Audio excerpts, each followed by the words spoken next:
Can AI educate your children better than teachers?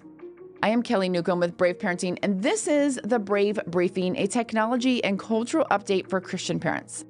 Well, this month, OpenAI, Microsoft, and Anthropic, three of the largest AI companies, announced a $23 million partnership with one of the largest teacher unions in the United States, all so they can bring more AI into K-12 classrooms across the country. Well, there's already been more pushback than praise, but as we know, this does not stop big tech. So we have to ask ourselves, why are these companies throwing millions of dollars into education? Is it because they have evidence that AI is superior to current educational methods? Well, no, of course not. They aren't doing this out of the goodness of their heart. They're doing it for profit and for market domination. We also need to remember that we've seen this before. Google's educational initiatives over the years have placed Chromebooks in the hands of school children, along with their suite of resources such as Google Classroom, Google Docs, and so on.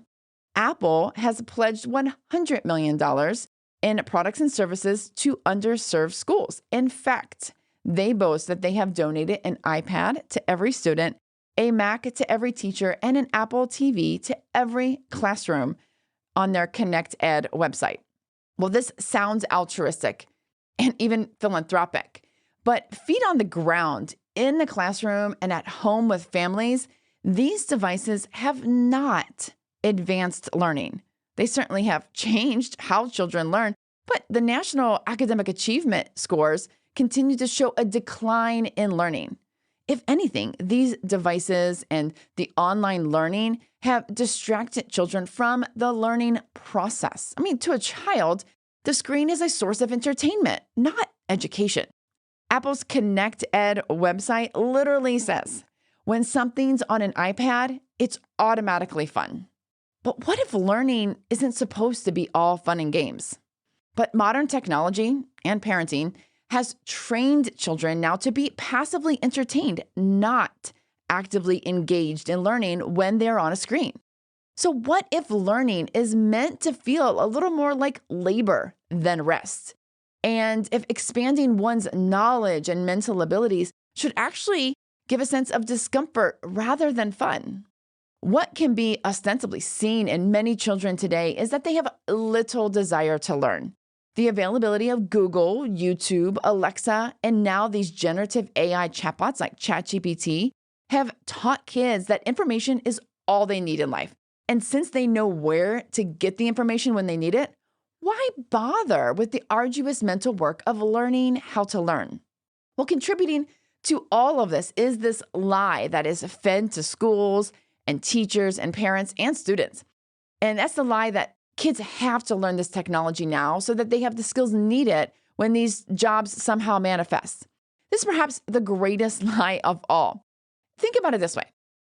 Surgeons today who perform thousands of, say, knee replacements, they didn't start learning to practice their skills in elementary school. And the engineers designing electric vehicles or performing gene editing, none of these engineers learned AI-related skills in grade school, yet each of them are using AI technology in their jobs today. The reality is that almost every adult over the age of 30 in the workforce learned how to learn in elementary school so that they had a foundation to learn whatever was needed later, whether that be in college or career. Not only is education about learning, not AI efficiency and digital literacy, education is about character formation. A critical aspect of learning through grade school is how to work with and get along with others.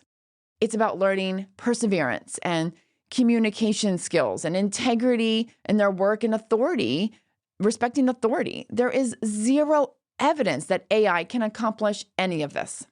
And so, what are parents to do? Well, first of all, you need to reject all AI integrated devices for learning in your home. No, your child should not be using ChatGPT, Gemini, Copilot, or any other kid-friendly conversational chatbot that's promoted to help them learn or explore their curiosities.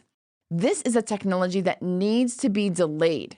Anyway, it advances so rapidly that whatever they may learn now will be obsolete by the time they graduate high school. Second, find out how your children's schools will be using AI, whether that be through teachers or through the actual learning process itself for this upcoming school year. Read their policy, ask questions, and push back. Parents have to push back against the public school districts moving towards AI tutors in the name of efficiency and equity. There is no evidence this is good for children. It's just like smartphones and social media, where we like to think that the benefits might outweigh the risks, but in the end, they don't, and children are the ones harmed. Okay, friends, that is your Brave Briefing for today. This just skims the surface of why children should not be engaging with AI. For more resources, check out braveparenting.net. Share this with a friend, and until next time, go and be brave.